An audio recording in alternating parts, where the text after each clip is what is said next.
ఉగాది నుంచి మీ జాతకం ఎలా ఉంటుందో తెలుసుకోండి. వెంటనే జేకేఆర్ గురుగారి అపాయింట్మెంట్ తీసుకోండి. నమస్తే కళ్యాణ్ గారు. కళ్యాణ్ గారు, మనకి గీత అని మెయిల్ చేశారండి. వైఫ్ అండ్ హస్బెండ్ మధ్య ఇష్యూ. ఇద్దరు రిలేషనే, ఏరి కోరి పెళ్లి చేసుకున్నారు. రీజన్స్ వింటే చాలా సిల్లీగా అనిపించినాయి అండి నాకైతే అమ్మాయి పెట్టిన మెయిల్ ప్రకారం చూస్తే. సో ఇమీడియట్గా వైఫ్ అండ్ హస్బెండ్ మధ్య ఇష్యూ కాబట్టి మీరు మాట్లాడాల్సిందే అనిపించింది. తను నెంబర్ మనకి పాస్ చేసింది, నేను ఒకసారి కాల్ చేసేస్తాను.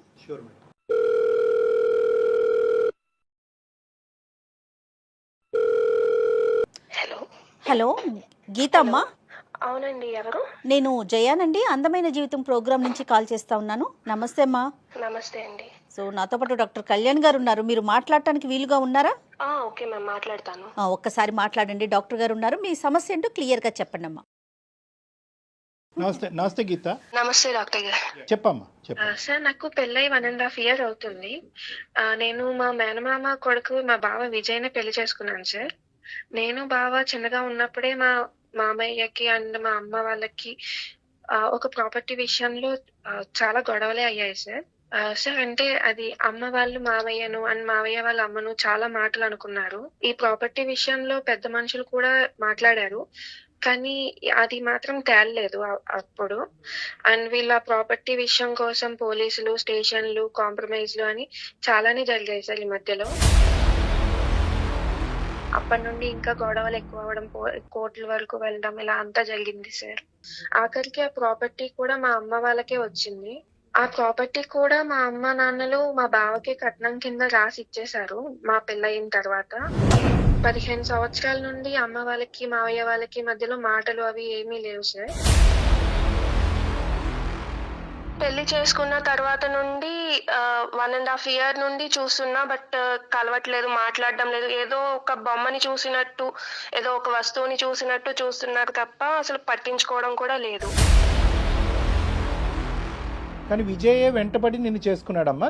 అవునండి, మనం కలిస్తే వాళ్ళ గొడవలన్నీ పోతాయి, కుటుంబం అంతా ఒకటవుతుంది అని ఒప్పించి మరీ పెళ్లి చేసుకున్నారు. అదే వాళ్ళ సైడే వాళ్ళే ముందుకొచ్చారు. తనే ముందుకొచ్చాడు. ఇప్పుడు ఏంటంటే మా పెళ్లి అయితే వాళ్ళు కలుస్తారు అన్న ఉద్దేశంతో పెళ్లి చేసుకున్నాము. మరి పెళ్లి తర్వాత కలిసారమ్మా? కలిసారండి. కాదమ్మా గీత, ఇది ఒక చిన్న డెలికేట్ ఇష్యూ కదా. 2 కుటుంబాలు కలుస్తాయని చెప్పి అప్పటి వరకు మాట్లాడుకొని మీరిద్దరూ ఏ విధంగా ఇష్టపడ్డారు?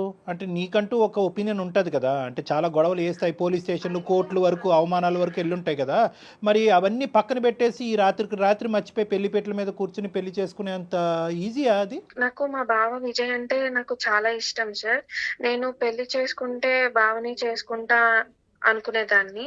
అలాగే విడిపోయిన మా ఫ్యామిలీలు 2 కూడా కలుస్తాయి, 15 years గా గొడవ పడుతున్నారు కదా, మా పెళ్లితో అయినా కలుస్తారు అన్న ఉద్దేశంతో మేము ఇలా పెళ్లి చేసుకున్నాం సార్. తర్వాత ప్రయాణం ఎలా జరిగిందన్న? పెళ్ళయిన తర్వాతే తెలిసింది తను ఏంటంటే మా వాళ్ళ మీద రివెంజ్ కోసమే పెళ్లి చేసుకున్నారు అన్నట్టుగా తెలిసింది.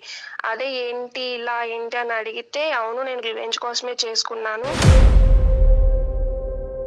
నువ్వంటే అసలు ఇష్టమే లేదు అన్నట్టుగా మాట్లాడుతున్నారు ఇప్పుడు.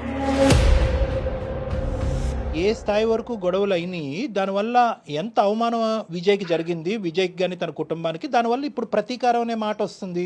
అంటే ఏదైనా కూడా ప్రతీకారం తీసుకోవటం అనేది తప్పు మాటే, కానీ గొడవ ఏ స్థాయి వరకు వెళ్ళింది అనేది వివరాలు ఉన్నాయి నీ దగ్గర? వాళ్ళు కోర్టుల దాకా వెళ్ళి కంప్లైంట్స్ ఇచ్చి మధ్యవర్తి మధ్యలో పెట్టడము, ఆ టైంలో కూడా పోలీసులు అది ఇంటికి రావడం. ఓకే.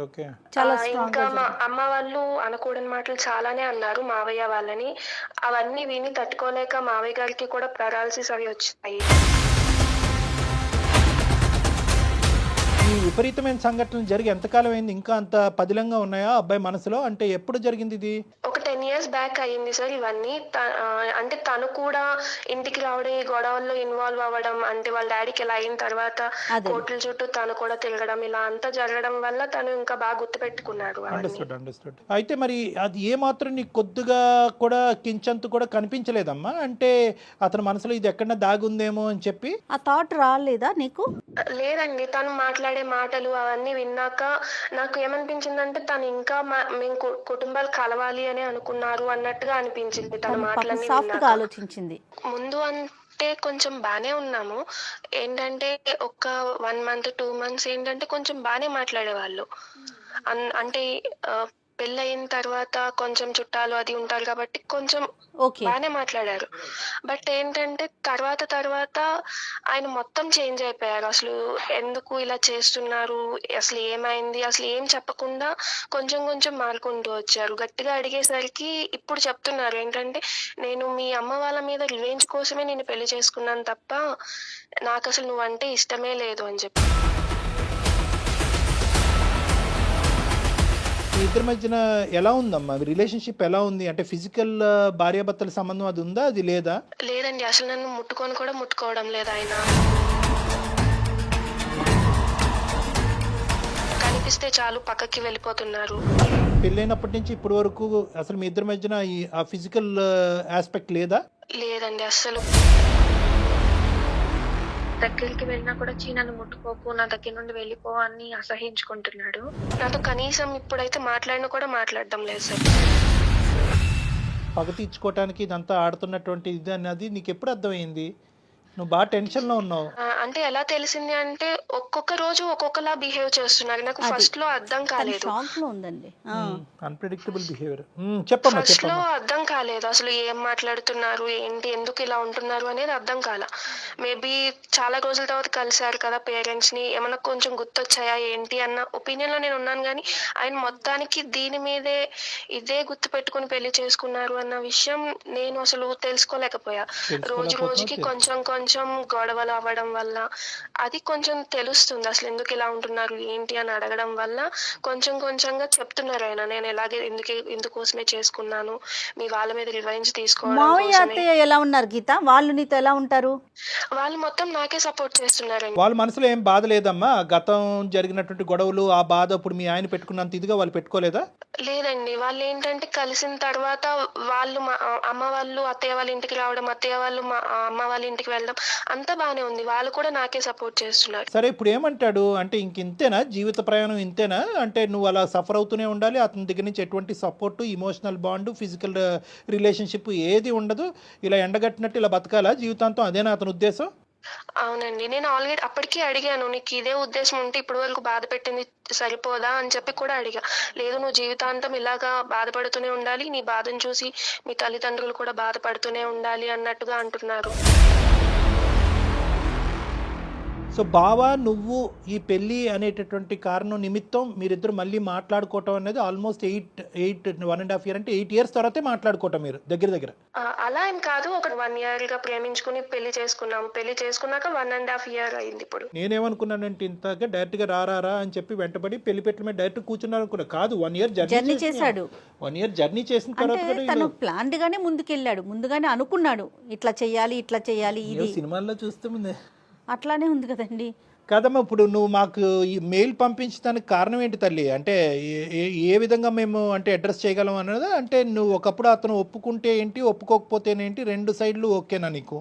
ఎలా ఉంది నీ పరిస్థితి ఏంటి చెప్పు? ఇప్పుడు నా పరిస్థితి ఎలా ఉందంటే నేను ఆఖరికి విడాకుల కోసం కూడా అడిగాను. బట్ ఏంటంటే నువ్వు ఇలా జీవితాంతం ఇలాగే ఉండాలి, నేను నిన్ను ముట్టుకోను, ఇంకొకరు నిన్ను ముట్టుకోవడానికి వీల్లేదు అన్నట్టుగా అంటున్నారు. వా, ఎంత క్రూయల్ గా ఆలోచిస్తున్నారో నిజంగా. ఇంకేమైనా ఫిజికల్ అబ్యూస్ ఏమైనా ఉందమ్మా? అంటే కొట్టడం కానీ లేదంటే ఆర్థిక లేదండి, అలాంటివి అలాంటిది ఏం లేదు. ఓన్లీ ఏంటంటే మాటలతో మాత్రమే బాధ పెడుతున్నారు. అంటే ఇది అప్పుడు జరిగినటువంటి గొడవ ఒక ఎత్తు అయితే కనుక ఇప్పుడు కన్న కూతురునే జీవితాన్నే పణంగా పెట్టినటువంటి పరిస్థితి ఏర్పడింది. మరి అస్సలు తగ్గరే మీ పేరెంట్స్ ఏమంటున్నారు? వాళ్ళు వచ్చి మాట్లాడారు, అడిగారు. బట్ ఏంటంటే మా బావ దగ్గర నుండి ఒక్క రెస్పాన్స్ కూడా లేదు. మీరు ఇలాగే ఉండండి, మా డాడీకి మా డాడీ ఎంత బాధపడ్డారో మీరు అంతే బాధపడాలి. ఏం చెప్పినా కూడా కన్విన్స్ అవ్వట్లేదు వాళ్ళు. కాదు నాన్న, ఇప్పుడు గీత రెండు డోర్స్ ఓపెన్ అయ్యే ఉన్నాయి కదా. అంటే either he has to give you divorce and let you go free, or నిన్ను హ్యాపీగా నీ జీవితం నిన్ను బతకనివ్వాలి, లేదంటే అతను మారే వచ్చి మీ ఇద్దరు కలిసి ప్రయాణం చేయాలి. ఈ రెండిటికి ఓకే నువ్వు? ఓకే అండి. నాకు ఎలా అయినా పర్లేదు. తను మారితే ఇంకా మంచిది. తను మారినా ఓకే, తను మారను నేను ఇలానే ఉంటానంటే తన బతుకునేదో అమ్మాయి బతుకునిస్తే తన దారిని తను చూసుకుంటాను. అంతే. డివోర్స్ తీసుకుంటానంటే మీ పేరెంట్స్ ఓకేనా అమ్మా? దానికి ఒప్పుకోరేమోగా పెద్దవాళ్ళు. మా మావయ్య వాళ్ళు మార్పించడానికి చాలా ట్రై చేశారు. వాళ్ళకి కూడా ఇష్టం లేదు. ఇలా డివోర్స్ తీసుకోవడం అది అంతే ఇష్టం లేదు. కానీ మా అమ్మ నాన్నకైతే ఓకే. ఎందుకంటే నేను ఇక్కడ ఇబ్బంది పడుతున్నాను కాబట్టి మా అమ్మ నాన్న కొంచెం నా గురించి ఆలోచించి వాళ్ళు ఏంటంటే విడాకులు తీసుకుని నువ్వు హ్యాపీగా ఉంటే మాకు అదే చాలు అన్నట్టుగా మాట్లాడుతున్నారు వాళ్ళు. అంటే తనకు అర్థం కావట్లేదు, ఇంకా షాక్లోనే ఉంది. ఏంటి ఇప్పుడు కొట్టడు అని చెప్పి ఉండాలా, కొట్టడు తిట్టడు అని చెప్పి ఇక్కడ ఉండాలా, లేదంటే ఉక్కిరి బిక్కిరి వాతావరణం క్రియేట్ చేస్తున్నాడని చెప్పి ఇక్కడి నుంచి పారిపోవాలా? ముందు నువ్వు వెనకతలు గొయ్యి అమ్మాయి పరిస్థితి. ఇప్పుడు సమాజం బయటకు వెళ్ళింది అనుకోండి, ఆడపిల్ల ఏమో అంత చక్కగా ఉంటాడు విజయ్, ఉద్యోగం చేసుకుంటున్నాడు, పువ్వుల్లో పెట్టి చూసుకుంటాడు, నీకేం మాయరోగం అమ్మ, ఎందుకు వదిలేమని అంటారు. సో ఇప్పుడు at the end of the day ఈ అమ్మాయి ఇక్కడ ఉండలేదు, బయటకు వెళ్ళి సమాజానికి సమాధానం చెప్పుకోలేని పరిస్థితి. అయినా కానీ డివోర్స్ అడుగుతున్నావు, చాలా ధైర్యంగానే అడుగుతున్నావు. Hats off. ఆ ఒక్క విషయానికి నిన్ను మెచ్చుకోవాలి. ఎందుకంటే చాలా మంది ఆడపిల్లలు సరే సరే ఇక్కడే తేల్చుకుంటాను, నా లెక్క ఇంకేముంది, ఇలా కట్టబెట్టారు కాబట్టి ఇంకెలాగే బ్రతుకుతుంటాను, అట్లీస్ట్ నువ్వు బాగా మాట్లాడుతున్నావు, ఆ విధంగా ఆలోచిస్తున్నావు. కానీ అతను ఎంతవరకు దాన్ని అంగీకరిస్తాడు అనేది మనం చూద్దాం. మరి అతనితో మాట్లాడదామా? విజయ్తో మాట్లాడదాం. ఏమా మాట్లాడదామంటావా గీత? ఓకే అండి, మాట్లాడదాము. కనెక్ట్ చేసినప్పుడు ఒక మాట చెప్పు, ఇట్లా అందమైన జీవితం డాక్టర్ కళ్యాణ్ గారు ఉన్నారు అనేసి. ఏమా? ఓకే అండి. ఓకే చెప్పి కనెక్ట్ చేసి చూద్దాం, ట్రై చేసి చూద్దాం. Okay. The person you are speaking with has put your call on hold. Please stay on the line. Hello. Hello బావా, మన మధ్య ఉన్న ప్రాబ్లం కి ఏదైనా సొల్యూషన్ దొరుకుతుందేమో అన్న ఉద్దేశంతో సుమన్ టీవీ అందమైన జీవితం ప్రోగ్రామ్ కి అప్రోచ్ అయ్యాను. సార్ వాళ్ళు కాల్ లో ఉన్నారు, ఒకసారి సార్ వాళ్ళతో మాట్లాడవా బావా? నువ్వు ఎందుకు అక్కడికి? ఎందుకు సంసారం నువ్వు వీధిలో పెడుతున్నావు ఏంటి? నేను ఎక్కడ పెట్టాను? ఆల్రెడీ నువ్వే తీసుకొచ్చావు కదా వీధిలోకి, ఇంకా నేనేం పెట్టడం? ఏదైనా ఉంటే మూసుకొని వచ్చి ఇంటికి వచ్చి మాట్లాడు. విజయ్, సారీ నాన్న, నేను డాక్టర్ కళ్యాణ్ చక్రవర్తి, సుమన్ టీవీ అందమైన జీవితం నుంచి కార్యక్రమం నుంచి మాట్లాడుతున్నాను. నేను నా పక్కన జయ గారు కూడా ఉన్నారు. అమ్మాయి ఏంటంటే ఒక ప్యానిక్లో ఉంది విజయ్. అంటే ఏంటంటే ఇప్పుడు ఎంతో ఇష్టపూర్వకంగా పెళ్లి చేసుకుంది, అన్ని గొడవలైనా కూడా కుటుంబం మధ్యన ఆ స్థాయి పోలీస్ స్టేషన్ గడపలు తొక్కినటువంటి స్థాయి గొడవలైనా కూడా మీరిద్దరు ప్రేమించుకుని 1 year ప్రయాణం చేసిన తర్వాత ఇప్పుడు పెళ్ళైనటువంటి 1.5 year జర్నీలో మధ్యలో మీరు ఏంటంటే కనుక నాకు పూర్తి స్థాయిలో నువ్వు అంటే పూర్తి ఏంటలేండి 100% నాకు ఈ ఇష్టం లేనటువంటి పెళ్లి, కష్టమైన పెళ్లి, కేవలం రివెంజ్ గురించే చేసుకున్నాను అనే మాట అన్నారంట. అది ఆ అమ్మాయి ఇంకా జీర్ణించుకోలేకపోతుంది. ఆ అమ్మాయికి పదాలు కూడా రావట్లేదు, తన బాధను మాకు ఎక్స్ప్రెస్ చేయడం కూడా తనకు అర్థం కావట్లేదు. నీ వర్జన్ ఏంటి నాన్న అసలు? విజయ్, ఏం జరుగుతుంది ఇక్కడ? సార్ యాక్చువల్ గా ఏమైందంటే సార్, మాది చిన్న కుటుంబం సార్. నేను అమ్మ నాన్న ఉండేవాళ్ళము. నాకు 6 years ఉన్నప్పుడు ఒకసారి మా అత్తమ్మ వచ్చింది సార్. సారీ, అత్తమ్మ కాదు, సోకల్ అత్త. అమ్మని పదం కోల్పోయింది సార్.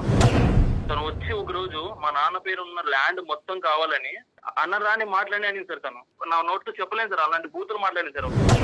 ల్యాండ్ కావాలని మా నాన్న పేరు మీద ఉన్నా కూడా తనకే కావాలని చాలా ఇబ్బంది పెట్టింది సార్. అన్నరాని మాట్లాడి అనింది సార్. అనిన తర్వాత మా నాన్న అంటే మా తాత వాళ్ళ పెద్ద మనిషి అందరూ కూర్చోబెట్టి తనతో చెప్పారు సార్, ఇది మంచి పద్ధతి కాదు అండి, అన్నా చెల్లెలు బంధము, సో మీరు ఇలా చేయడం తప్పు అంటుంది. పెద్ద మనుషులు కూర్చోబెట్టిన పంచాయతీలు చేశాం సార్ మేడం. గ్రామంలో మొత్తం వాళ్ళంతా పెద్ద మనుషులతో చేయించాం. ఓకే ఓకే, అన్ని ప్రయత్నం చేశారు. ఇక కాంప్రమైజ్ అవ్వట్లేదు మేడం. ఎలా అయినా తనకి ఆ ల్యాండ్ కావాలని అలా కూర్చొనే ఉంది తను. అదేలే విజయ్. ప్రతిరోజు మేడం మా అమ్మ, నమ్ముతారు నమ్మరు మీరు, ప్రతిరోజు ఏడ్చింది మేడం. అవి బాధ తట్టుకోలేక నాన్నకు పెరాలసిస్ వచ్చింది, బెడ్ మీద పడిపోయాడు. తనకి బాత్రూమ్కి వెళ్ళాలన్నా, ఇక్కడ ఏ చిన్న వెళ్ళాలన్నా ఒక పర్సన్ కావాలి. అబ్బా, వీళ్ళు తట్టుకోలేక మేడం రోజు రోజుకి తనకు వేరే డిసీజ్ వచ్చి చీమలు కుట్టే మేడం. చీమల తన బెడ్ మీద వెళ్ళేవాడు. అర్థం చేసుకోండి ఎలాంటి సిచ్యువేషన్ లో ఉన్నాడు మా నాన్న ఆ టైంలో. అదేలే విజయ్. ఓకే, ఆ సిచ్యువేషన్ నాకు తెలుసు మేడం, ప్రతిదీ నేను ఫేస్ చేశాను. నాకు ఆ తర్వాత పోలీస్ స్టేషన్ లోకి వెళ్ళాం మేడం. పోలీస్ స్టేషన్ చుట్టూ తిరిగాం, కోర్టు చుట్టూ తిరిగాం. వాళ్ళకి వచ్చింది మేడం, కేసు గెలిచారు వాళ్ళు. తర్వాత అదే ల్యాండ్ కట్నంగా నా పేరు మీద రాశారు మా అత్తయ్య. సో మీది మీకు వచ్చేసింది, అంటే దేని వల్ల అయితే ఇబ్బంది పడ్డారో అది మీకు వచ్చింది, అంతే కదండి. ఫైనల్ గా కోర్టుకి వెళ్ళినా జరగనటువంటి కార్యక్రమం పెళ్లి జరిపించింది. సర్లేండి, పోన్లేండి. ఈ బాధ ఎవరు పెట్టుకుంటారు మేడం? ఈ బాధ నేను నాకు తెలుసు మేడం. మీకు ప్రతి రోజు ప్రతి సెకండ్ నాకు ఇలా గుచ్చుతున్నట్లు ఉంటుంది మేడం. మీ బాధను అసలు ఎవ్వరం తగ్గించలేమండి, అది నిజంగా ఫేస్ చేసిన వాళ్ళకే తెలుస్తుంది. కానీ అసలు గీతకేం సంబంధం ఇందులో? మీరు అది చెప్పండి. దగ్గర సంబంధం అన్నప్పుడు మేడం, ఇప్పుడు మా అత్త మా నాన్నకి అలా అన్నప్పుడు అక్కడ ఎవరు మేడం సఫర్ అయింది? నేనే కదా మేడం. అయితే మా అత్తకి నేను శాడిజం చూపిస్తా, అక్కడ సఫర్ అవ్వాల్సింది తనే కావాలి. ఇప్పుడు నేను ఇలా సంసారం చేయకోకుండా తనతో ఇలా ఉండడం వల్ల మా అత్తకి ఎంత మెంటల్ గా ఉంటుంది చెప్పండి, టచ్ చేయకోకుంటే. నువ్వు పగ తీర్చుకోవాలనుకుంటే తీర్చుకోలే, కానీ ఈ ఐడియా ఎప్పటి నుంచి వచ్చింది నీకు? అంటే ప్రేమించినప్పటి నుంచే ఉందా, లేదంటే ప్రేమించటం కూడా నాటకమేనా, పెళ్లి ఒకటే నాటకమా? తనపై నాకు ఎలాంటి ఫీలింగ్స్ లేవు, ఎలాంటి ఒపీనియన్, బ్యాడ్ ఒపీనియన్ కూడా లేదు సార్. సో ప్రేమ కూడా దొంగ ప్రేమే. దొంగ ప్రేమ ఏం కాదు సార్. మరి ఆ లెక్కన్నా ఈ లెక్కన్నా ఈ రెండిట్లో ఏదో ఒకటే తేలాలి. నీ ప్రేమ దొంగదా, లేదంటే పెళ్ళి ఒకటే దొంగ? నువ్వు వాస్తవానికి ప్రేమించినప్పుడు నీకు ఈ పగ తీర్చుకోవాలనేటువంటి ఆలోచన అప్పుడు రాలేదు. పెళ్లి చేసుకున్న తర్వాత బహుశా నువ్వు ఏం చూసావో ఏం విన్నావో నాకు తెలియదు, కానీ పగ అనేటటువంటి ఆలోచన అప్పుడు వచ్చిందా? ప్రేమించుతున్నప్పుడే, మీరిద్దరు కలిసి ప్రయాణం చేస్తున్నప్పుడే అప్పుడే వచ్చిందా? నేను చిన్నప్పుడే అనుకున్నా సార్, ఎలా అయినా మా అత్త మీద ప్రతీకారం తీర్చుకోవాలనుకున్నా. సో ప్రేమ దొంగే, పెళ్లి దొంగే. 1.5 year బట్టి మోసం చేస్తున్నావు, ఎండగడుతున్నావు అనుకున్నావు, కానీ ఇది 1.5 years + 1 year అనమాట. అంటే 2.5 years బట్టి ఆ అమ్మాయికి చుక్కలు చూపెడుతున్నావు నువ్వు, అంతే కదా విజయ్? ఏం సాధిద్దామని విజయ్? మా అత్త ఏం చేసిందంటే సార్, మొత్తం ఊర్లో అందరు పంచాయతీ చేసి మొత్తం మా నాన్న క్యారెక్టర్ బ్యాడ్ చేసింది సార్. తను ఇలా అంట, మా నాన్నకి ఇలా అయిన తర్వాత మా అమ్మ పైన ఎంత బ్యాడ్ ఒపీనియన్ చేసిందంటే మొత్తం ఊర్లో వాళ్ళంతా, ఏంటి మీ అమ్మ ఇలా, మీ నాన్న ఇలా అని ప్రతి ఒక్కరు అలా అడుగుతుంటే ఎలా ఉంటుంది సార్ నాకు?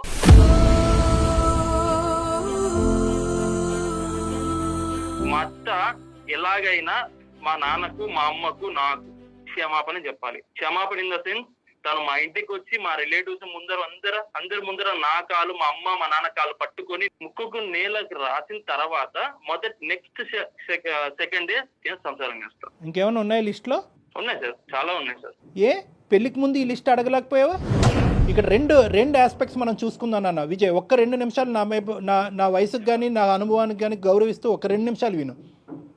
ఇక్కడ 2 ఇష్యూస్ ఉన్నాయి. ఒకటి, మీ జీవితంలో మీ తల్లిదండ్రులకి జరిగినటువంటి అన్యాయం, మీ తల్లిగారికి జరిగినటువంటి అవమానం అవనివ్వండి, లేదంటే నాన్నగారు మంచాన పట్టడం అనివ్వండి, జీవితాంతం అమ్మ నాన్నగారికి సేవ చేయటం, చిన్నప్పటి నుంచి నీకంటూ ఒక సంతోషం పోయింది, ఈ కోర్టు కేసు వల్ల ఒక సంతోషం పోయింది, ఒక పిల్లవాడుగా నువ్వు అనుభవించవలసినటువంటి ఆనందాలు అన్నీ పోగొట్టుకున్నావు. దీనికి మాకు పూర్తి స్థాయి స్థానుభూతి ఉంది నన్ను, అందులో డౌటే లేదు.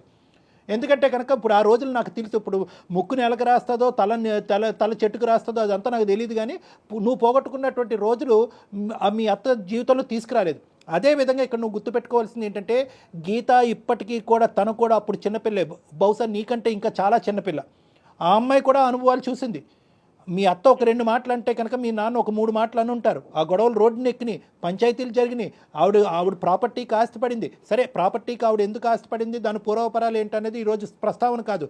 గీత కూడా అనుభవించలేదని నువ్వు అనుకుంటున్నావా? గీత, నువ్వు చెప్పమ్మా, మీ ఇంట్లో ఎలాంటి ప్రాబ్లమ్స్ ఫేస్ చేశారో అప్పుడు అసలు నీకు తెలుసా, ఊహ ఉందా? ఏంటంటే ఆ గొడవల వల్ల నేనైతే నా పేరెంట్స్ కి కూడా దూరంగా వెళ్లి హాస్టల్లో ఉండాల్సి వచ్చింది. కనీసం ఇంట్లో ఉండి వాళ్ళ అమ్మ నాన్న దగ్గర ఉండి కనీసం వాళ్ళ ప్రేమనన్నా పొందారు. బట్ నాకైతే వెనక్కి తిరిగి చూసుకుంటే మా అమ్మ నాన్నలతో కలిసి ఉన్నది కూడా ఏం లేదు. ఇప్పుడు పెళ్లి చేసుకుని వచ్చి ఒక ఇంట్లో ఉన్నాననే గానీ ఇప్పుడు కూడా నన్ను పట్టించుకోవట్లేదు. ఇప్పుడు నేను ఎక్కడికి వెళ్ళి ఉండాలి, అసలు ఏం చెయ్యాలి, ఎవరి దగ్గరికి వెళ్తే నా ప్రాబ్లం సాల్వ్ అవుతుంది, అసలు ఏం తెలియకుండా ఉన్నాను మ్యామ్. అందుకే నేను కూడా మీ దగ్గరికి అప్రోచ్ అయ్యాను. ఇప్పుడు విజయ్, నీకు ఇక్కడ ఒక పాయింట్ కనెక్ట్ అవుతుందా? అంటే నేను ఇక్కడ అంటే నీ ఇమోషన్ నీకు ఉన్నాయి, ఇంట్లో జరిగినటువంటి పరిస్థితులకి చాలా భయంకరమైనటువంటి పరిస్థితులు. నిజంగా మీ నాన్నగారిని నేను కళ్ళతో చూడలేదు, కానీ ఊహించుకుంటూనే నువ్వు డిస్క్రైబ్ చేసినటువంటి అంశాలను ఊహించుకుంటూనే నా మనసు తరుక్కుపోతుందన్న. చాలా బాధ. ఏంటంటే దట్స్ ఆన్ హ్యూమానిటేరియన్ గ్రౌండ్స్ చాలా బాధ. అంటే మానసికంగా ఒక మనిషి మీద పడేటటువంటి ఒత్తిడి, సొంత కుటుంబ సభ్యుల దగ్గర నుంచి పడేటటువంటి ఒత్తిడి ఎప్పుడైతే రోడ్డుని బజారున పడతాదో అప్పటి వరకు పరుగు కలిగినటువంటి కుటుంబం, ఒక పెద్ద మనిషి మానసికంగా ఏ స్థాయిలో దెబ్బతింటే కనుక అతని నరాలు బలహీనపడి పారాలిసిస్ వస్తుంది అనేది నేను అర్థం చేసుకోగలను ఒక మానసిక వైద్య నిపుణుడు. ఇంకోటి ఎలా అంటే సార్, నేను పడిన శోభ కంటే తను ఇప్పుడు ఇంకా 1% సార్ ఇంకా ఉండే, తను 1%. అది ఎలా డిస్క్రైబ్ చేస్తావమ్మా విజయ్? సార్ నేను ఫేస్ చేస్తా సార్, నాకు తెలుసు సార్. ఇప్పుడు మీరు అదే నా సిచ్యువేషన్ లో వేరే ఉంటే ఇలా కాంప్రమైజ్ అయ్యేవారు. ఎవరున్నా కూడా బాధ బాధే, ఓకే. కానీ ఆ బాధ తర్వాత ఆ బాధ వల్ల ఏర్పడేటటువంటి ప్రతీకార ధోరణిలోనే నీ వ్యక్తిత్వం నా వ్యక్తిత్వం అనేది డిఫరెంట్ ఉంది నాన్న. బాధ అందరిది ఒకటేనన్న. ఈరోజు నువ్వు ఇది తూకం వేయొద్దు. ఆ అమ్మాయి ఎంత బాధపడింది, ఈరోజు ఆ అమ్మాయి బహుశా ఈ ఇంట్లో ఉంటే కనుక ఆ అమ్మాయి నిన్ను వచ్చి ప్రేమించి ఆ అమ్మాయి పగ తీర్చుకోవచ్చు కదా. కానీ ఆ అమ్మాయి ప్రేమకు దూరం అయింది. తల్లిదండ్రులు ముందుగా ఆలోచించి ఈ గొడవలన్నింటి మధ్యన ఆడపిల్ల ఉండకూడదు అనేటటువంటి ఉద్దేశంతో హాస్టల్లో పెట్టారు. తన ప్రేమను మిస్ అయింది కదా. బహుశా ఏంటంటే ఆ అమ్మాయి ఇంట్లో ఉండుంటే కనుక నీకంటే వాళ్ళ తల్లిదండ్రులు పడినటువంటి బాధను నీకంటే ఎక్కువ వివరంగా చెప్పేది. ఇందాక నుంచి నాకు అర్థం కావట్లేదు. బాధపడ్డాను, కొట్లాట జరిగింది, కానీ నాకు ఆ వివరాలు తెలియదు అనేది ఇప్పుడు నాకు క్లియర్ వచ్చింది. ఈ అమ్మాయిని తీసుకెళ్లి హాస్టల్లో పెట్టారు. నీ ఆలోచన శైలి తప్పు అనో లేదంటే నీ బాధ తప్పు అని అనట్లేదు, కానీ నువ్వు వెళ్ళేటటువంటి యాక్షన్ ప్లాన్ ఏదైతే ఉందో అది మానవతా దృక్పథం నుంచి చాలా దూరంగా వెళ్ళిపోతుంది. చాలా దూరంగా కాదమ్మా, నువ్వు ఫేస్ చేసిన ఆ బాధ, ఆ పెయిన్ ని ఎదుటోళ్ళు కూడా ఫేస్ చేయాలని కోరుకోవటం ఎంతవరకు కరెక్ట్ చెప్పు? లేదు మేడం, నా పర్స్పెక్టివ్ లో అది కరెక్టే మేడం. అసలుకి ఎలా కాదు విజయ్, ఎలా కరెక్ట్ విజయ్, ఇది నేను జీర్ణించుకోలేకపోతున్నాను. ఎలా కరెక్ట్ విజయ్? ఈ రోజు గీత తల్లిదండ్రులు కడుపును పుట్టడం అనేది పాపమా? తను చేసిన పాపమా?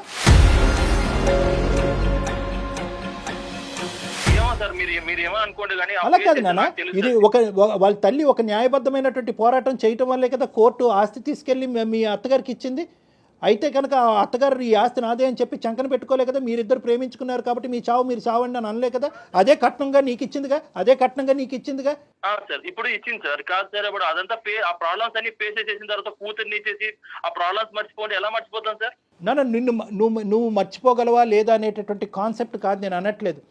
ఇది ఎప్పుడు చల్లారుతుంది? నేను జీవితాంతం ఎలాగే ఉంటాను. వాళ్ళ కడుపు నువ్వు పుట్టినందుకు నువ్వే ఎలా బాధపడాలి? నువ్వు బాధపడుతూ ఉంటే కనుక వాళ్ళు నరకం అనుభవించాలి. నేను విడాకులు ఇవ్వను, చస్తే ఇక్కడే చావు అనేటటువంటి పద్ధతి ఏంటి నాన్న? ఎప్పుడు చల్లారుతుంది నీ పగ?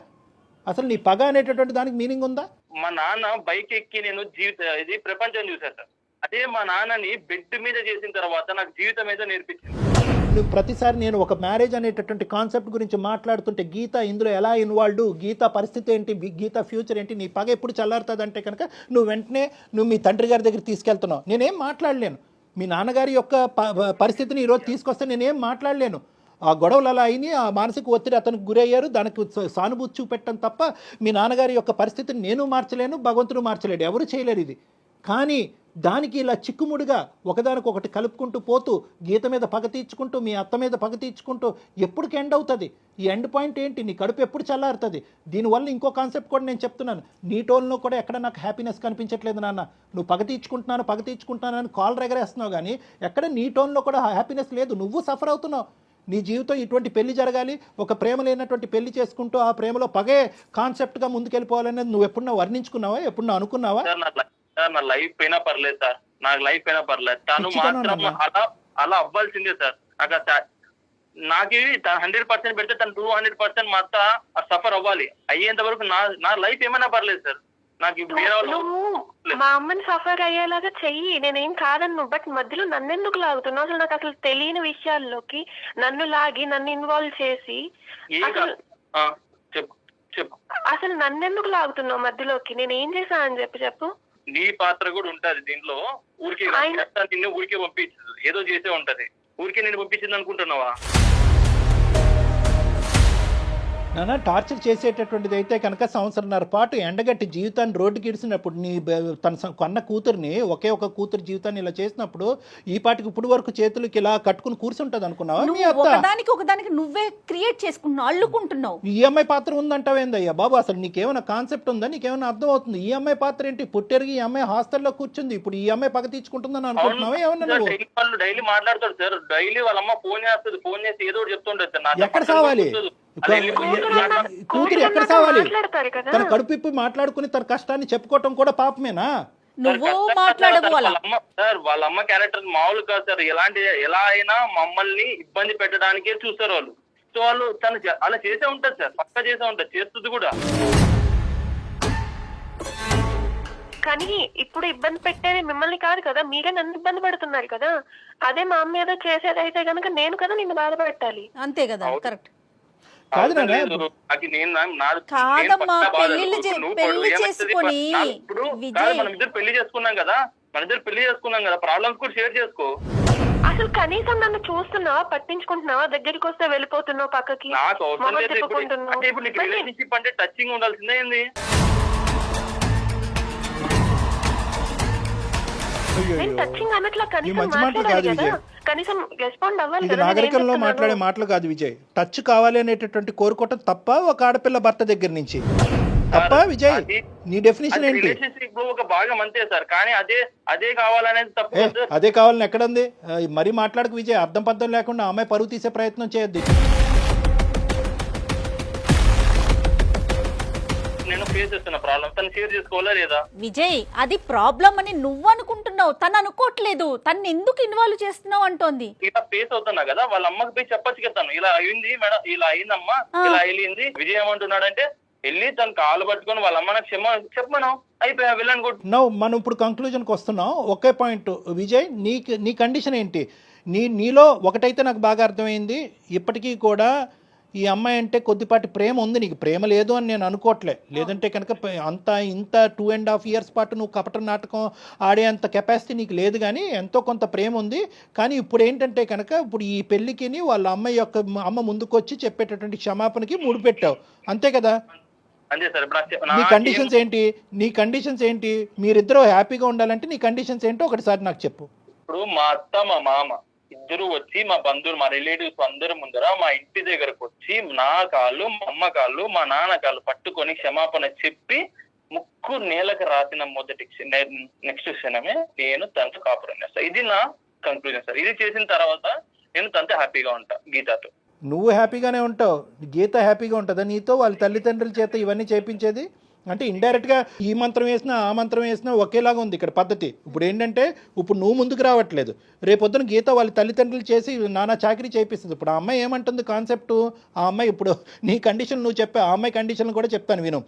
ఏమండి, మనిషి మారి పద్ధతిగా వస్తే కనుక నేను కంటిన్యూ అవుతా, లేదంటే తూర్పు తిరిగి దండం పెట్టమనండి, వాడు నాకు అక్కర్లేదు, నాకు డైవర్స్ ఇవ్వండి అని చెప్పింది. అంతేగాని ఆ అమ్మాయి వచ్చి కావాలంటే మా అమ్మ నాన్న వచ్చి అతను కాలమే పడతాడు, గుమ్మం మీదకి వచ్చి ముక్కు తలో నేలకు రాస్తారు, ఈ కాన్సెప్ట్లు ఏమో ఆ అమ్మాయి చెప్పలేదు. అర్థమైందా? సో ఇక్కడ వినండి, ఒక్క నిమిషం వినండి. ఈ కథ కంచికెళ్ళింది అనేటటువంటి విధంగా రెండు కుటుంబాలు ముందుకు వచ్చినాయి. ఎవరైతే కనుక పగా కోపంతో రగిలిపోవాల్సినటువంటి మీ తల్లిదండ్రులే అటువైపు వాళ్ళని క్షమించి ముందుకొచ్చారు. నువ్వు వాళ్ళ కడుపును పుట్టినటువంటి నువ్వు ఈ అమ్మాయిని ఒక 6 నెలల్లో సంవత్సరం పాటు ప్రేమించి నీ ఇష్టపూర్వకంగానే పెద్దల సమక్షంలో పెళ్లి చేసుకున్నావు. ఎన్ని కేసులు పెట్టుకున్నా నేను డైవర్స్ ఇవ్వను, ఏమని చేసుకుని నేనైతే నాతోనే కాపురం చేయాలి, నాతోనే బాధలు పడాల్సిందే తను, అంతే. గీత, ఇప్పుడు ఈ కాన్సెప్ట్ ఇప్పుడు కొత్త కాన్సెప్ట్ ఏం కాదు. 1కి 10 సార్లు నీతో చెప్పాడంట మీ అమ్మా నాన్న వచ్చి కాళ్ళు పట్టుకుని క్షమించాలి అనేటటువంటిది. ఇది మీ పేరెంట్స్ వరకు తీసుకెళ్లారా? ఒకప్పుడు అదే తీసుకెళ్ళి ఉంటే కనుక నీ ఉద్దేశం ఏంటి, మీ పేరెంట్స్ ఉద్దేశం ఏంటి? సార్ వాళ్ళనైతే నేను అడగలేను సార్. నేను ప్రేమించి తనని పెళ్లి చేసుకున్నా. ఇప్పుడు తనంటే నాకు ఇష్టము. ఇప్పుడు నేను వెళ్ళి చెప్పమంటే చెప్తారు, బట్ మరీ ఆయన చెప్పిన విధంగా అంటే కొంచెం నేను వాళ్ళకి చెప్పలేను సార్. క్షమాపణ అంటే నేను చెప్పించగలను. నాకు కూడా ఏంటంటేనమ్మా గీత, నాకు కూడా ఇది గుచ్చుకుంటుంది. అంటే నేను కూడా ఈ విధంగా మాట్లాడకూడదు, ఎందుకంటే ఒక టెక్నికల్గా ఒక సైంటిఫిక్ పద్ధతిలో మాట్లాడవలసినటువంటి డాక్టరు తప్పొప్పులు అప్పటి నుంచి జరిగినటువంటి గొడవలు ఏ స్థాయి వరకు వెళ్ళినాయి అనేటటువంటిది ఆలోచించకుండా కేవలం మీ తల్లిదండ్రులను వచ్చి క్షమాపణ చెప్పమన్నమ్మా పెళ్లి తూతూ కలిసిపోతారు అనేటటువంటి పద్ధతి కరెక్ట్ కాదేమో నాకు అనిపిస్తుంది. కానీ ఒక పెళ్లిని కాపాడటం గురించి 1000 అబద్ధాలు ఆడాలి, ఒక పెళ్లి జరగటం గురించి 1000 అబద్ధాలు ఆడాలి అని చెప్పి మన పెద్దలు అన్నారు. బహుశా ఏంటంటే కన్న కూతురు ఒకే ఒక్క ఆడపిల్ల నువ్వు, మీ తల్లిదండ్రులు ఇన్ని మెట్లు దిగి ఇక్కడికి కూడా వస్తారేమో అనేటటువంటి నా నమ్మకం. అమ్మ, నేను అడగవలసినటువంటి పద్ధతిలో మీ తల్లిదండ్రులతో నేను మాట్లాడతాను. ఇక్కడ క్షమాపణ ఎవరు ఎందుకు చెప్పాలి, చెప్పవలసినటువంటి అవసరం ఏంటని చెప్పి వీళ్ళు మళ్ళీ 15 సంవత్సరాలు గతం అన్ని గొయ్యి తవ్వుకున్నారు అనుకోండి, వీళ్ళిద్దరిని కలపడం కాదు, ఆ 2 కుటుంబాలను విడదీసిన వాళ్ళం అవుతాం మన అందమైన జీవితంలో. కాబట్టి అది కాదు. ఇది ఏంటంటే కనుక గతం గతః, whatever has happened in the past has happened. ఈ పెళ్లి కలవాలి అంటే కనుక, ఈ పెళ్లి ముందుకెళ్ళాలి, ఇద్దరు జీవితాలు బాగుపడాలి అంటే కనుక పగా ప్రతీకారాలు అనేటటువంటి పదాలు పెళ్లి అనేటటువంటి దాంట్లో వినిపించకూడదు అంటే కనుక అతను పెట్టినటువంటి కండిషన్ క్షమాపణ. అందులో చెప్పడానికి వాళ్ళు వెనకాడరు, ఎందుకంటే కూతురు జీవితం కాపాడటం గురించి ఒక క్షమాపణ అనేటటువంటిది అడగటానికి, మనస్ఫూర్తయిన క్షమాపణ అడగటానికి వాళ్ళు వెనకాడరు అనేటటువంటి ఆలోచన. ఒప్పుకున్నప్పుడే వాళ్ళు రెడీ అండి. పెళ్లికి ఒప్పుకోవటం కాదు మేడం, 15 సంవత్సరాల పాటు ఒక ప్లాట్ ఒక ల్యాండ్ గురించి ఫైట్ చేసింది ఆ అమ్మాయి, ఇలా ఇచ్చేసింది వెంటనే. ఎందుకు కూతురు జీవితం, అరే నేను ఎందుకు ఫైట్ చేశాను నాకు అర్థం కాలేదు, కోర్టు నాకు ఎందుకు ఇచ్చింది నాకు అర్థం కాలేదు, నా కూతురు కంటే మించింది ఒక ఆస్తి ఏమీ లేదని చెప్పి ఆస్తి వెనక్కి ఇచ్చేసి, అది విజయ్ అర్థం చేసుకోవాలి. ప్రైమరీ పాయింట్ లేదు, నాకు ఆస్తి కావాలి ప్లస్ క్షమాపణ కావాలి, కూతురు కావాలి, అయినా కానీ నేను పగ తీర్చుకుంటానంటే ఆయన చచ్చినట్టు నా దగ్గరే పడి ఉండాలి, నేను వదలను అంటున్నావు నువ్వు. అసలు ఒకటే విజయ్ సరే నేను కూడా ఇన్ని మెట్లు దిగి అదేం లేదమ్మా వాళ్ళు ఎందుకు క్షమాపణ చెప్తారు, గతం గొడవలే అని నేను ఇప్పుడు అంటే కనుక ఈ క్షణాన్ని మీరు ఇద్దరు విడిపోతారు లేదా ఇదే ఊబిలో ఆ అమ్మాయి జీవితాంతం ఇలాగే ఉండాలి, నువ్వే పగ ప్రతీకారం అనుకుంటూ నువ్వేమో వచ్చి మరి నీ ఉడుకు రక్తం ఏ రక్తం నాకు తెలియదు కానీ ఇలాగే కంటిన్యూ అవుతావు, నీ జీవితం నాశనం, ఆ అమ్మాయి జీవితం నాశనం, అందమైన జీవితం మీ ఇద్దరికి ఏం చేయనట్టు అయిపోతుంది. కాబట్టి నేనేంటంటే ఆ కాన్సెప్ట్స్ అన్ని తీసి పక్కన పెట్టేసి ఒక కన్న కూతురు కన్నటువంటి ఒక తల్లిగా ఆ పెళ్లిని కాపాడటం గురించి ఆవిడ సారీ చెప్పడానికి రెడీ చేపిస్తాను అనే బాధ్యత నేను తీసుకుంటున్నాను. కానీ నువ్వు దీన్ని పెద్ద సినిమాటిక్గా చేయొద్దు ప్లీజ్ విజయ్, దీన్ని సినిమాటిక్గా చేయొద్దు. ఆ పంచాయతీలు అయిపోయినాయి, ఆ ఊరు పెద్దల మధ్యన మాటలు అయిపోయినాయి, కోర్టు దాన్ని క్లోజ్ చేసింది, ఆస్తి ఒకరికి చెందాలనుకుంది, ఆస్తి నాకు వద్దు నా కూతురికి మించింది కాదని చెప్పి అదే ఆస్తి మీ చంకన చేరింది ఈరోజు. ఇటువంటి పరిస్థితుల్లో నువ్వు ఒక మెట్టు దిగాలి. క్షమాపణ అంటే ఆవిడ చెప్పిస్తాను, కాదు సార్ మీరు చెప్పింది ఇప్పుడు నాకు బాగా అర్థమైంది, తల్లి తర్వాత తల్లి లాంటిది మా అత్త, నాకు ఆ క్షమాపణ కూడా అక్కర్లేదు అనే పెద్ద మనసుతో నువ్వు ముందుకు వస్తావా, ఐఎమ్ వెరీ హ్యాపీ. కాదు క్షమాపణే నన్ను చల్లారుస్తుంది అనుకుంటే కనుక ఆ క్షమాపణ వాళ్ళ చేతి చెప్పించడానికి నేను రెడీగా ఉన్నాను. తీసుకుంటారు సార్ ఇప్పుడు మీరు ఇంత టైం తీసుకొని మా రిలేషన్షిప్ లో ఇంత మంచిగా చెప్పారు సార్. నాకు రియల్ గా చెప్తున్నా, ఏదో మీరు చాలా అంటే మా నాన్నే నాకు ఇలా చెప్తున్నారు అంటే మా ఫ్యామిలీ మెంబర్ గా మీరు ఇలా చెప్తున్నారు సార్. రియల్ గా ఓకే సార్, మీరు చెప్పిన దానికి నేను కాంప్రమైజ్ అవుతాను. కాంప్రమైజ్ విత్ క్షమాపణ వితౌట్ క్షమాపణ మీరు చెప్పిందని నాకు అర్థమవుతుంది సార్, ఎక్కడో తప్పు నాది కూడా ఉంది సార్. ఎందుకంటే గీత నేను ఇంత బాధ పెట్టాను, బట్ ఓకే నేను తన్ని చాలా చాలా ప్రేమగా చూసుకుందాం అనుకుంటున్నాను సార్. కానీ అర్థమైందమ్మా, అది అర్థం కాబట్టే మాకు కూడా విజయ్ సింపుల్ తెలుసా, సింపుల్ లాజిక్. అసలు అందమైన జీవితం డాక్టర్ కళ్యాణ్ చక్రవర్తి జయ కూడా ఇక్కడ అక్కర్లేదు, ఏమీ లేదు. నీ మనసు ఇలా రగిలిపోతుంది అనేటటువంటిది ఓపెన్ హార్టెడ్గా నువ్వు ఎవరితో డిస్కస్ చేయకపోవడం అనేది ప్రధానమైన సమస్య. ఎవరు కూడా నీ లోపల రగిలిపోతున్నటువంటి అంశం ఒక అనవసరమైనటువంటి అంశం, ఒక గతానికి సంబంధించినటువంటి అంశం, అది వదిలేసారా, పగలు ప్రతీకారాలన్నీ తీసి పక్కన పెట్టి కలిసి ప్రయాణం చేయటం, జీవితాన్ని అందరూ సుఖమయం చేసుకుందాం, కలిసి ఉంటే కలదు సుఖం అనే ఒక్క పదం ఎవరైనా కానీ నాలాంటి పెద్ద మనిషి ఎవరైనా నీ మనసులో పెట్టుంటే కనుక ఈ 1.5 year కూడా వేస్ట్ అయ్యి ఉండదు. నిజంగా నీ భార్య దేవత నాన్న. ఎందుకు అంటే కనుక ఆ అమ్మాయి మొత్తం చెప్పినటువంటి దాంట్లో కేవలం వణికిపోతూ భయపడుతూ ఏడుస్తూ మాట్లాడిందే కానీ ఎక్కడ కూడా నా భర్త శాడిస్టానో, లేదంటే నా భర్త పనికిరాని వాడనో, లేదంటే పగ తీర్చుకుంటున్నాడు, గతానికి సంబంధించినటువంటి పగ తీర్చుకుంటున్నాడు అనేది చెప్పిందే కానీ నువ్వు ఒక శాడిస్టానో ఒక భయంకరమైన డిస్క్రిప్షన్ ఎక్కడ ఇవ్వలేదు నీ గురించి.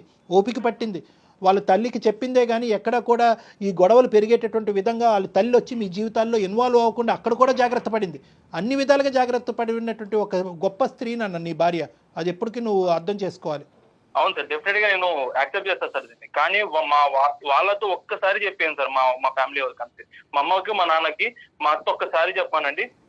ఏమో మనకు తెలియదు, ఈ పాటికే చెప్పేసుకున్నారేమో, వాళ్ళు అంత హ్యాపీగా మాట్లాడుకుంటున్నారంటే. సరే నీ కోరిక మేరకు నేను ఒక్కసారి ఇరువైపుల తల్లిదండ్రులతో ఒకసారి మాట్లాడతాను, వాళ్ళందరూ కూర్చుని నీతో పాటు మాట్లాడతారు, వాళ్ళందరి మధ్యన ఎటువంటి విద్వేషాలు వైషమ్యాలు లేవు అని చెప్పి క్లియర్ కట్గా నీకు చెప్తారు. అప్పుడు నీ మనసు అప్పుడు చల్లబడుతుంది, మీరు హ్యాపీగా ప్రయాణం చేస్తారు. ఓకేనా, నేను టేకప్ చేస్తాను, నేను మాట్లాడతాను, ఇరువైపుల తల్లిదండ్రులతో నేను మాట్లాడతాను. ఓకే అమ్మా. విజయ్ ఎప్పుడు జరిగిపోయిన చెడుని వదిలేయాలమ్మా, దాంట్లోంచి మంచిని తీసుకునే ముందుకెళ్ళాలి, అదే కదా జీవితం. చూడు, ఒక ఆడపిల్ల నీకోసం ఎంత బాధపడతా ఉంది.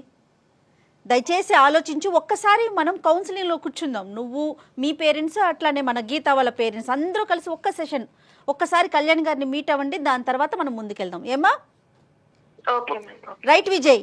ఆల్ ది బెస్ట్ అమ్మా, హ్యాపీగా ఉండండి. గీత థ్యాంక్ యూ మా. Thank you ma'am.